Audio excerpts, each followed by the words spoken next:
మామూలుగా చాలా Zoom out మోడ్లో ఉండే రామ్ గోపాల్ వర్మ గారు ఈ పురాణాల వరకు మాత్రం కొంచెం జూమ్ ఇన్గా చూస్తున్నారా అని ఒక డౌట్ కలుగు. జూమ్ ఇన్గా చూడాలి, ఎందుకంటే రోల్ మోడల్ కింద వచ్చినాయి. పురాణ పురుషులు అంటే సినిమా కథ కాదు, లేకపోతే మ్యాగజైన్లో వచ్చే స్వాతి మ్యాగజైన్లో వచ్చే కథ కాదు. టోటల్గా మనం ఎవరిని ఫాలో అవ్వాలి, ఒక బెటర్మెంట్ ఆఫ్ ద సొసైటీ కానీ క్రియేట్ చేసిన రోల్ మోడల్స్ ఇలాంటి దేవుళ్ళు అందరూ. సో వాళ్ళు చేసే యాక్షన్స్ చాలా సునిశ్చితంగా I mean you have to observe it. You can't be objective and zoom out there. You have to be subjective and observe them very closely exactly the actions, because ఆ pattern అనేది వేరే వాళ్ళు follow అవ్వాలి లెక్క ప్రకారం. అంటే పురాణాలు నిజంగా జరిగాయి ఇవి రియల్ అని అనడానికి కానీ, అంటే రియల్ అన్రియల్ అని మీరు ఎప్పుడు డిబేట్ చేయలేదు, బట్ సంకేతాలు చాలా ఉన్నాయి. పుష్పక విమానం ఇప్పుడు ఏరోప్లేన్గా ట్రాన్స్లేట్ అయింది. బహుశా అక్కడి నుంచి ఐడియాస్ వచ్చాయేమో. పుష్పక విమానం ఫస్ట్ టైము మనమే ఇన్వెంట్ చేసాం. ఎందుకు చేసాం, ఎవరో రాశారు అది. అంటే అసలు ప్లేన్ అంటే ఏంటో తెలియని ఒక ప్రపంచంలో మన పురాణాల్లో పుష్పక విమానం వచ్చి మనం ఎయిర్ ఇండియా దగ్గర ఆగిపోయాం, which is supposed to be the worst aircraft in the world according to aviation industry world బ్రాడ్లో. అంటే పుష్పక విమానం అంతా జీనియస్తో స్టార్ట్ అయ్యి ఎయిర్ ఇండియా దగ్గర ఆగిపోవడానికి కారణం ఏంటి? ఎందుకంటే ఎయిర్ ఇండియా అనేది ప్రాక్టికల్ అప్లికెన్స్, పుష్పక విమానం అనేది ఒక రచయిత ఊహ, అది లేదు అప్పుడు. సో మనం ఇన్ని సంవత్సరాలు అంటే ఇన్ని థౌజండ్స్ ఆఫ్ ఇయర్స్ ట్రెడిషన్ ఉండి, ఆ సివిలైజేషన్స్ ఉండి అది ఉండి, మనం అసలు ఏమి ట్రెడిషను, అసలు దాని కల్చర్ హిస్టరీ లేని అమెరికా ఎంబసీ బయట మన లైన్స్ ఉంటాయి, వాళ్ళ ఇండియన్ ఎంబసీ అనక బయట అమెరికన్ లైన్స్ ఉండవు. సో అదొక్కటే ఎందుకు అమెరికాలో పుష్పక విమానానికి 100 రెట్లు, మన బ్రహ్మాస్త్రానికి 100 రెట్లు అటామిక్ బాంబ్, హైడ్రోజన్ బాంబ్స్ వాళ్ళు కనిపెట్టారు, మనం కనిపెట్టలేదు. మనం కనిపెట్టాలనుకున్న ఊహలన్నీ మన పేపర్ మీద రాతల్లో మిగిలిపోయినాయి. వాళ్ళు చేసిన తర్వాత వాళ్ళ టెక్నాలజీ అద్దెకి తెచ్చుకునో లేకపోతే బతిమాలు తీసుకొచ్చి మన ఒకటే అరా ఉన్నాయి మన దగ్గర. సో మనం కేవలం చెప్తాం, వాళ్ళు చేస్తారు, అది డిఫరెన్స్.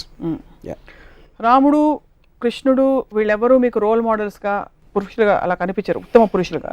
అంటే కృష్ణుడు బెటర్, కృష్ణుడు కొంచెం బెటర్, ఎందుకంటే చాలా మంది గోపికలు కొంచెం రియలిస్టిక్ గా ఉంది. గోపికలు అబద్ధాలు చెప్తాడు, మ్యానిపులేట్ చేస్తారు, నేను ముందు ఆయన చూసాను నేను చూడలేదు, ఇలాంటి అట్లీస్ట్ ఎంటర్టైనింగ్ ఆస్పెక్ట్ ఉంటుంది, కొంచెం మనిషికి దగ్గరగా ఉంటాడు కృష్ణుడు బెటర్ అంటారు రాముడి కంటే. బుద్ధుడి గురించి మీ అభిప్రాయం ఏంటి? మీలాగా అంటే బేసిక్గా చాలా బలమైన అభిప్రాయాలు ఉన్న వ్యక్తి, ఐ డోంట్ వాంట్ దిస్ వ్యవస్థ, ఐఎమ్ లీవింగ్ అని వెళ్ళిపోయి. ఇప్పుడు బుద్ధుడు నా పాయింట్, ఇప్పుడు desire is the root cause of sorrow అనేది basic one line philosophy Buddhism, అంటే most important the fundamental point అది. నేను దానికి ఎగ్జాక్ట్ ఆపోజిట్. డిజైర్ అనేది లేకపోతే బతకడమే అసలు అనవసరం. మీరు బుద్ధుడు పార్షియల్ గా ఉండి జూమ్ అవుట్ చేస్తారు. జూమ్ అవుట్ చేయట్లేదు. ఎందుకు ఆయన వైఫ్ వదిలేసిపోయాడు? He said I don't want the system, I don't want his attachments. నేను first time talking about philosophy.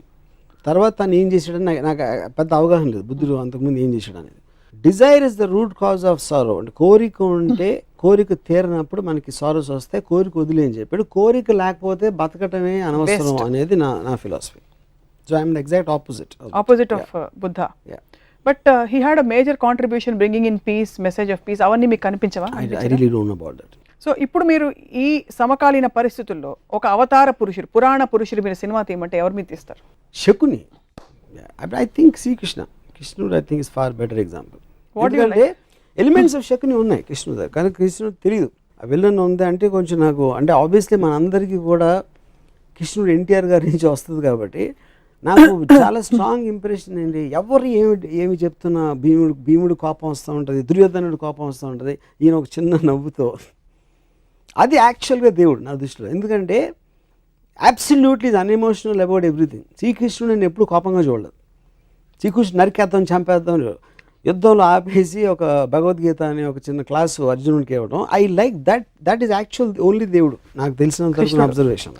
మీకు ఒకవేళ బ్రహ్మ, విష్ణు, శివుడు ముగ్గురుతో అపాయింట్మెంట్ ఉంది, కానీ మీరు ice cream 16th part shoot చేస్తూ బిజీగా ఉన్నారు కాబట్టి ఒకళ్ళకే టైం ఇవ్వగలుగుతారు, ఎవరికి ఇస్తారు?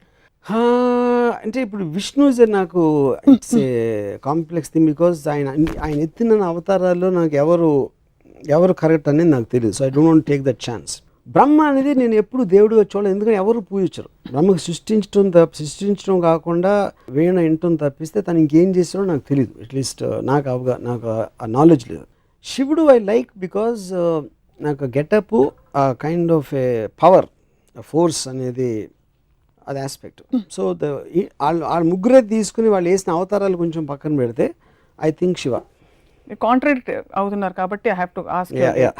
ఇప్పుడు ఫర్ ఎగ్జాంపుల్ దేవుడి గురించి మాట్లాడుతున్న మన ప్రీవియస్ ఎపిసోడ్లో బ్రహ్మ తప్ప వేరే దేవుడు లేరని చెప్పారు. క్రియేటర్ నేను చెప్పింది, facilitator is different from creator. మీరు చెప్పారు బ్రహ్మ అని, ఈ క్రియేట్ చేసినోడు బ్రహ్మ అంటే ఓకే, నా బ్రహ్మ అని పిలవండి, దేవుడు అని పిలవండి, సప్న అని పిలవండి, నాకు ఏమి డిఫరెన్స్ లేదు దాంట్లో. సో ఇప్పుడు క్రియేటర్ అనే దానికి తనకి క్రియేట్ చేసిన తర్వాత నాకు తెలిసి ఏం చేయట్లేదు కాబట్టి నేను మాట్లాడడానికి ఏం లేదు అక్కడ. తర్వాత శివుడు అల్ఖైదా కంటే ఘోరంగా సొంత కొడుకు తలకాయ నరికేశాడు అన్నారు. కరెక్ట్. బట్ శివుడే కలుస్తారు వెళ్ళి. ఎందుకంటే టెర్రరిస్ట్ ని క్రిమినల్స్ కలవడం నాకు చాలా ఇష్టం కాబట్టి మీకు శివుడు ఆ ఆస్పెక్ట్ నచ్చిందండి. ఓకే. విష్ణు మాత్రం కొంచెం కన్ఫ్యూజ్డ్ అబౌట్. బట్ ఈ ఇప్పుడు కృష్ణుడు సెపరేట్ గా తీసుకుంటే నేను కృష్ణుడిని కలుస్తాను. ఇప్పుడు పరిస్థితుల్లో మీకు పురాణాలంతా ఇంత ఇంట్రెస్ట్ కాబట్టి అల్టిమేట్ ఆఫ్ మాస్కులైన్ ఎనర్జీ శివుడు, ultimate of feminine energy Adishakti అని చెప్తుంటారు. ఇప్పుడు సినిమాల్లో సెన్సిబిలిటీస్ మరి మెట్రోసెక్షువల్ అని, అంటే ఆడవాళ్ళు మగవాళ్ళగా కనిపించడం, మగవాళ్ళు ఆడవాళ్ళగా కనిపించడం ఇలా వస్తుంది. ఏమన్నా ప్రాబ్లం ఉందంటారా దీనివల్ల? బికాస్ మీరు ప్యూర్ ఫార్మ్స్ లో ఇష్టపడతారని from what we know of you. అంటే first of all I never saw them as ultimate in masculine or feminine. అదే ఒక ఆర్టిస్ట్ ఇంటర్ప్రిటేషన్ ఆఫ్ దట్. అంతే అండి. ఇంకా ఇదేంటంటే heterosexual whatever you're talking about, I think it's advancement. మనిషి అనేవాడు creativity అంత ఉంటుంది కాబట్టి, కుదురుగా కూర్చోడు కాబట్టి, ప్రతి దాంట్లో he will want to look for advancements and creative aspects. అలా వచ్చింది అది ఇంకా జరుగుతూనే ఉంటుంది అది. సో మీరు సినిమా తీస్తే will it be on Ramayana or Mahabharata?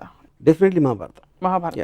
Because more characters, more I mean connectivity and క్యారెక్టర్స్లో చాలా ఏమంటుంది అని గ్రేనెస్ ఉంది.